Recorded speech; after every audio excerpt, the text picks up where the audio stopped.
Welcome to All Things Chiropractic.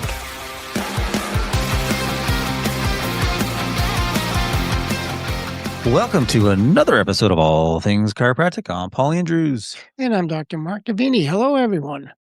So this episode resonates with me, obviously, because I would be the person that you're talking about here, Dr. Davini, when you're saying VIP syndrome. Of course, you're going to have that with me, right? I would imagine. Chip, chip, chip, chip. Okay, let's start again. Yeah. All So patients are created equal. Or are they? There is such a thing, believe it or not, is called VIP syndrome. It was actually in a Medscape article not too long ago, and I was surprised to actually see that somebody has identified this as a real thing. So, why? Because were you thought it- suffering this? Is that what it was? Everywhere you went? it is. It's just, it's tough being treated that special everywhere I go, but, Poor I thing. hope nobody actually listens to this so that nobody changes the way they treat me. But Yeah, right. yeah, right. Okay. So, All right. but there is such a thing. And So it's really simple. It's when you treat someone differently than you would treat, we'll say a non-VIP, just because they're VIP. And we're not talking about like a concierge practice or, the people that are paying to, access you, let's say, in a more consistent or easier way. Some practices are like that. This is about somebody in front of you who you view, for whatever reason, as a very important person, and you end up treating them. I use treat in both senses of the word differently. Yeah, exactly. It doesn't have to be a high profile person, someone with a lot of what you might perceive as status. I mean, just what Paul said, anybody that you think has something that deserves some type of preferential treatment because of their status. And as a result of you believing that, you deviate from your standard protocols. So it's sort of the same but different. I've been on, as you know, my state regulatory board for massage for a long time and been chair for a while. And it occurred to me a number of years ago that when I'm in a setting of massage therapists, let's say I'm taking a class and that person is aware of that. Not everybody, not every teacher, but I have seen some of the presenters or teachers attack things a little bit differently, right? At least I'm getting that impression. And that doesn't make me special. It makes the position I'm in the special. But I sort of like change gears as far as what I do and where I do it, at least in my state, just because of that. I know it sounds arrogant, but I don't mean it that way because it could be any board member or it could be anybody. I just, you know, aware of that. You and I, even though with all our board experiences, when we've had board members audit classes that we teach, there is something in your brain. There's obviously a something that happens. This is okay. Make sure I cross the T's and dot the I's here. No one's leaving early. No one's leaving early. Yeah. But You know what I mean? also it's really just for whatever reason, you break your routine. You break some of your rules per se. Like all of a sudden, oh, this person's special. Let's schedule him outside our normal hours. Or you give a special consideration for care, treatment, pricing, whatever. You somehow change your normal routines and protocols just because there's someone with a title or a position or some type of status that impresses you.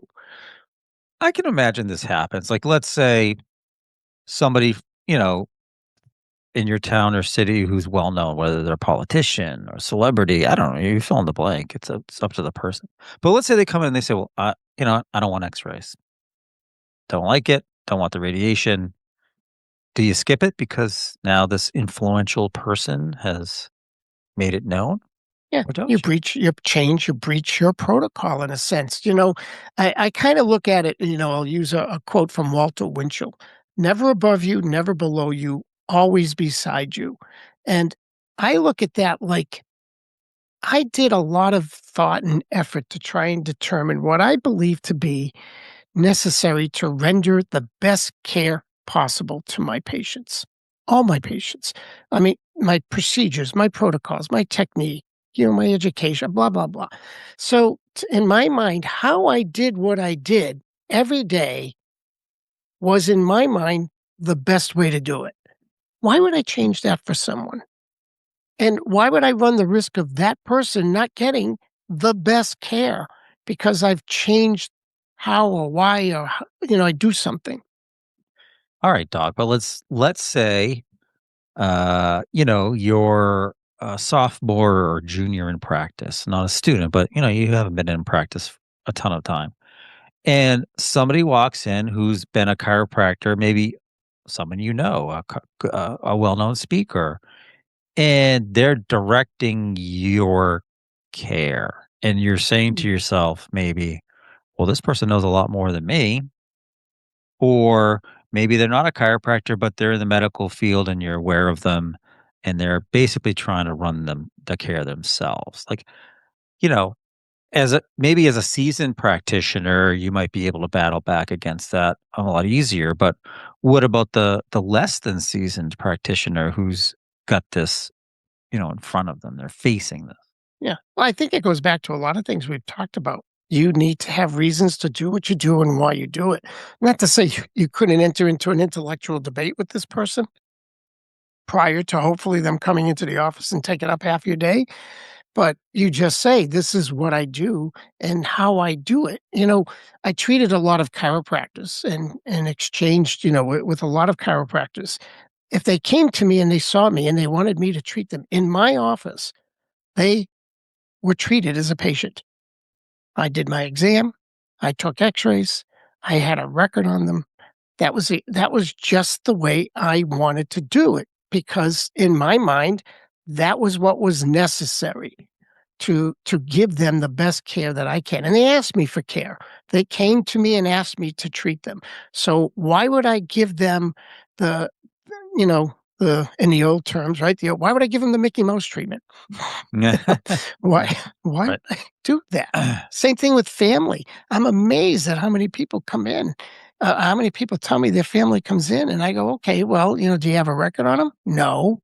Mm. Okay. Not even like what you've treated in the past or what you do or not do or what's good, what's bad. No. So this is your family. You're supposed to want to give them the best care possible. So where's the inconsistency falling through? That everything you do for a patient is just a load of crap, or you decided you're going to treat your VIPs badly. It's Can't have it funny. both ways. A chiropractor friend that I've known for a long time who was in practice in close proximity to a stadium that was very popular. And a lot of sports and entertainment happened at this stadium. And he would occasionally get called to treat an entertainer.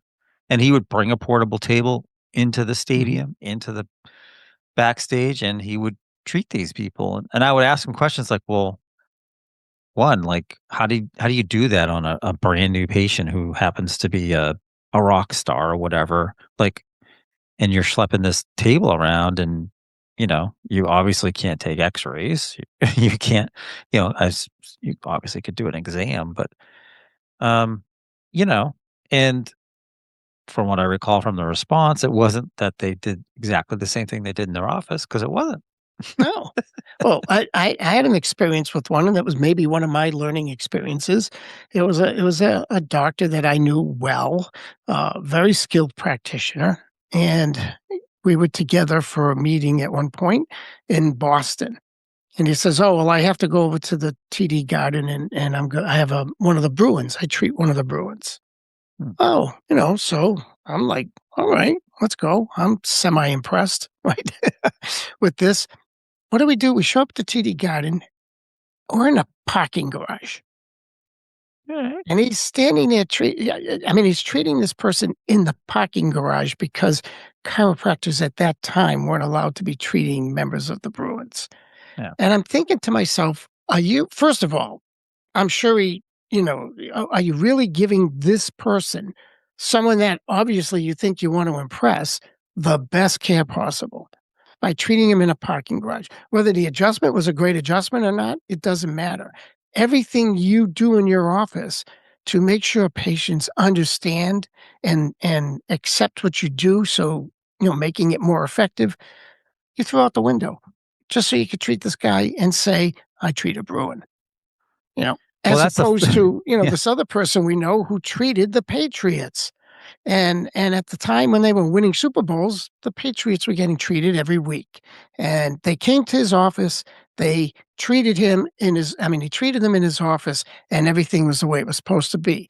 And if he did treat them at the stadium, they had a room set up for him with the appropriate equipment. So it comes out to be, the headspace. When I was going for my diplomat, Dr. Kerrig used to always say, well, there's two things you do for people. You do the physical and you do the mental. The mental is just this frontal lobe stimulation that has just as much impact as the physical. And so when you treat somebody and you're not giving them both, something's missing. Do you ever notice that, and I'm not gonna name names, there's a pun here, Mhm. but that HIPAA kinda goes out the window when somebody treats somebody well known? Yeah. All of a sudden, You boom. all of a Yeah. sudden, you know that patient's Yeah. Yeah. for some Yeah. reason. All of a sudden, it's like names are flying Yeah, everywhere. yeah, Yeah. you Names are know, flying everywhere. And you right? wonder, like, did I have permission to use that Yeah, person I doubt it. identity? As I Yeah. doubt it. Right. So, but you have to be mindful that your regular patient now, and let's face it, your regular everyday patient is your bread and butter. Mm. If you're going to treat anybody like a VIP, treat your everyday patient. Make everybody in your practice feel like they're a VIP. Now we're talking here. Now it makes sense to me that if you're going to have a protocol for treating VIP patients in your office, what you're really saying is, all my patients are VIP patients. And that's the way I treat everybody. Are you saying that people should get a red carpet and have it to their adjusting room so they can Wouldn't catwalk all the way hurt. there? It wouldn't hurt. But they should feel that way when they come in, and by the time they leave, they should feel like, again, they're the only one that you saw that day because everything was done so well that they couldn't be disappointed in the fact that you were seeing other patients that day too. Or, I don't know, the mayor of your city could be sitting in the reception area, and Make he them wait. make 'em what? Yeah. Yeah, yeah. So, but yeah, let's not go there, right? Yeah. Um, but the whole idea here is that people would look and go, "Oh, not just another patient."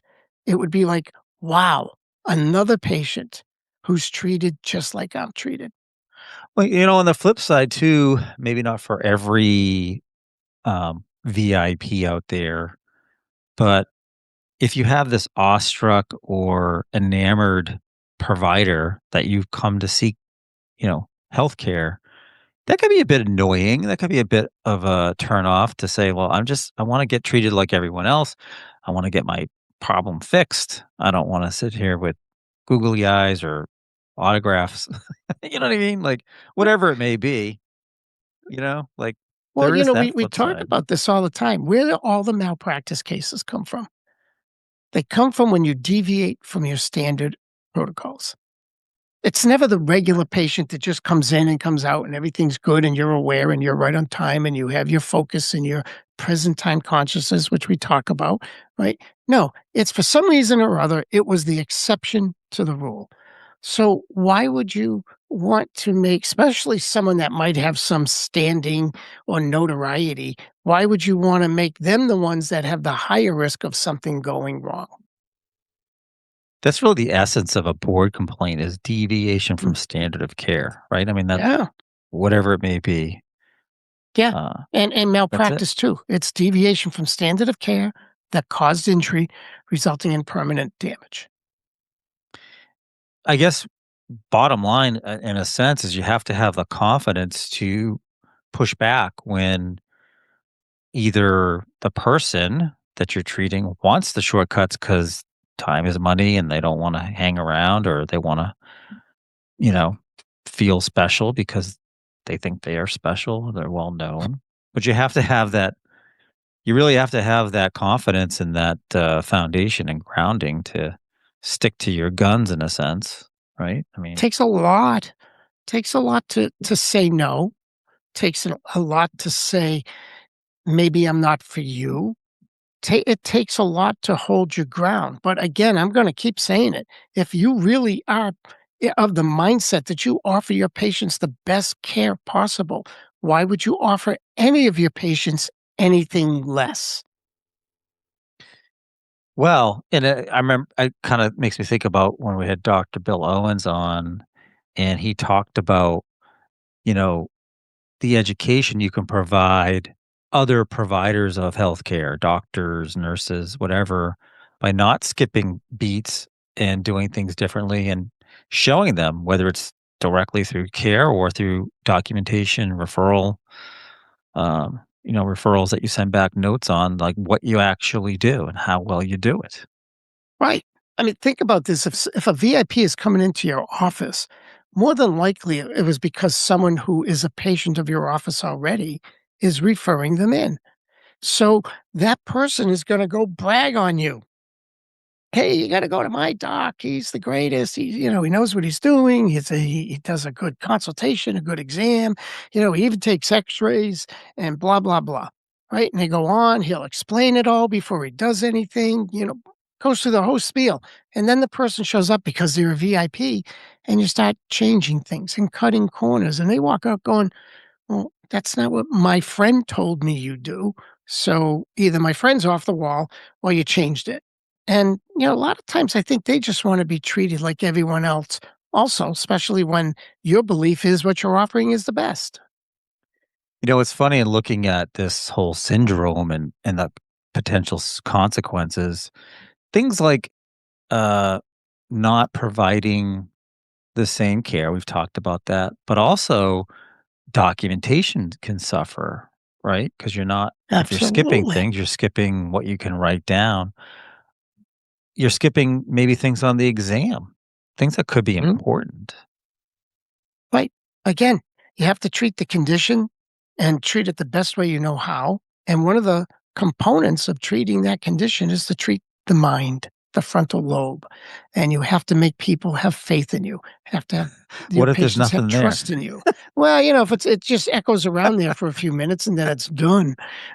Uh, uh, But yeah, I'm just saying it's everything contributes to your success. Why would you cut corners and lessen your chances for success with that patient? I remember early on in my CA career in chiropractic, working on Cape Cod here in Massachusetts, and sometimes we would have, celebrities come in the summer, and they'd show up at the office. I remember a few of them. I won't say any names, HIPAA, right? But they weren't like A-list celebrities, so I didn't know them right off the bat. But I'm looking at them, I'm going, "You look really familiar. Like, do I know you?" And he's like, "Oh, I'm an actor." And then boom, I recognize where he was from, and that happened a few times. And what I can also say is they're the slowest payers when it comes to their Well, balances. because again, they expect, right? Yeah, They that expect. wasn't happening, you know? That's not happening. Your Blue I had a Cross of great California experience. only covers so much. I have a great experience because I used to do it quite a bit when I was first in practice. I'd certainly talk to the doctor in advance, and I say, "I would love to come to your office and experience it as a patient. So, are you willing to let me come in? I'll call, I'll schedule an appointment time. I'll come in. I don't want your staff to know I'm a chiropractor. I just wanna come in and experience being a patient."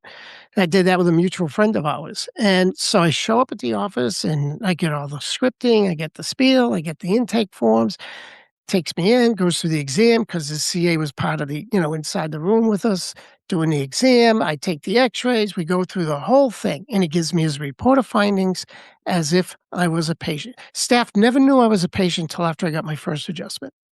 And it was so invaluable for me to have that experience rather than what I had as an experience before that, going in and, going into a chiropractor, so, "Will you adjust me?" Yeah, and they lay you down on the table and never even ask if I have a spine, you know, let alone can it be adjusted.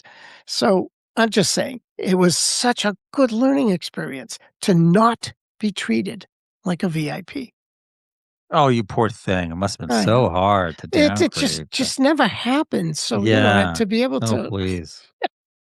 Well, I mean, so are you trying to say to me that gone are the days of chiropractors, buddies just swapping adjustments and calling it a day, or No, but I mean, it should be recognized that there's still some core elements that you need to maintain, even as a chiropractor being treated by another chiropractor. Obviously, I can walk into another chiropractor and say, I know my exam findings, I know my this, I know my risks, I know everything. I know what techniques work for me, I know what techniques don't work for me. I'm here because I want to be adjusted by you. you know, and here are my listings if they're listing doctors or whatever. I have the information. It's a little bit different in a sense, doctor to doctor that way.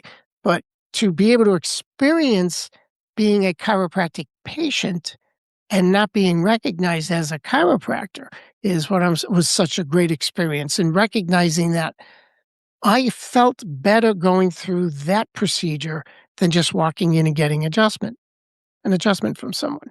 So I felt like that patient, and this person was very good at creating a patient experience. And to have that patient experience made me realize, geez, there really is a lot more to chiropractic care than just the adjustment. well said, doc. Well Yeah. said. It kind of and the flip side, and you talked about it a little bit, and we've talked about it before, I think that if you're trading with somebody, or whether it's bartering or just trading, that you don't shortcut, because then their experience or what they think you do will alter how they recommend you, because they won't know exactly what you do or how thorough you may be as a doctor. Oh, absolutely. I made my parents come into the office to get adjusted. My brothers, my sisters, they came into the office Were they because that scared? was my safe environment. I Were had they a record nervous to on do them. that? What's that? Were they scared? Do they not want to? Yeah, no, no, no. My parents were a couple of hot tickets, Yeah. but no. But they knew they wanted to get adjusted. They got adjusted at the office. That was it. I didn't go home and lay them down on the rug and adjust them, because I didn't feel that was the best I had to offer the people I loved most. And now, like with this quote unquote influencers that are out there, I wonder if they come in and expect you to either know them, or how, like, they say, like, these influencers, they take pictures of meals, and they don't want to be charged for their meal because they're exposing the restaurant. Like, But, I wonder if that happens in chiropractic now, right? Like, I'm a yeah, chiropractic influencer. Maybe this is groundbreaking. Maybe we there can we do that. go. I'm expecting now to have all my meals free now that we're doing this, but, yeah, it Yeah, is yeah, that me mindset. Me, me, yeah. me, me, Well, me.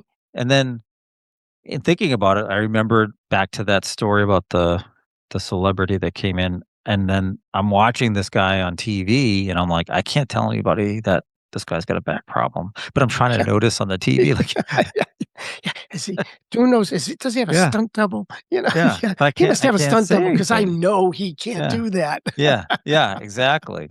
But it's that I guess it's that reinforcement to your staff and yourself Mhm. about HIPAA doesn't go out the window just because a lot of people know them. Right, You and what know, we're saying here is nothing should go out the window just because they have a perceived VIP status. Because to me, again, the only VIP in my office were my patients. really. Do you Really? remember any VIP actual, like, whether they're local or not Yeah, oh, no, celebrities? I Yeah. had sports figures, I Do you had a wanna do you wanna couple. list their names here Yeah, for us I'm gonna today, or just go to www. Yeah, Yeah. yeah. HIPAA HIPAA what? Yeah, .com. www. I don't give a damn about HIPAA. Yeah. Yeah, Yeah, dot right. com, right? Yeah, yeah, right. Exactly.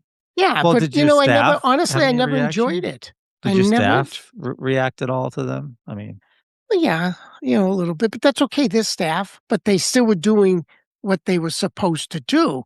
If they got a little goo goo gaga, like you said, did they ask for I didn't mind autographs that. and not tell you, maybe? That's okay too, if as long as they did what they were supposed to do, but it's and how they do it with everybody.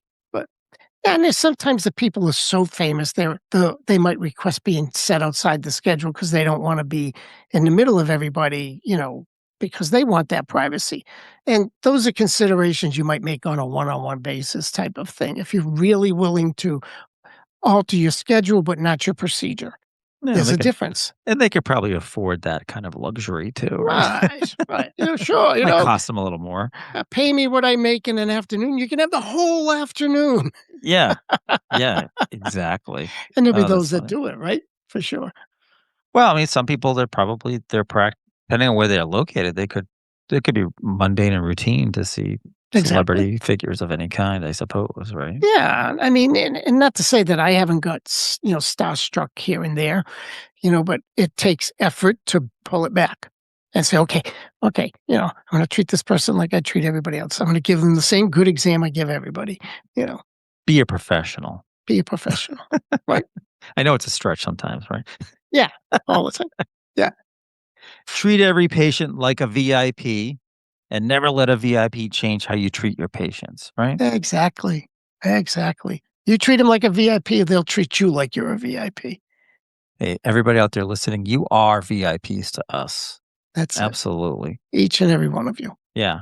Who knew this was a syndrome? They actually call it a syndrome or something. Syndrome. I That is love it. crazy. It's Yeah. just, you know, and I don't know, in chiropractic, there's not that many big names anymore, right? Either, right? To No, say, not like it used to you be, know, for sure.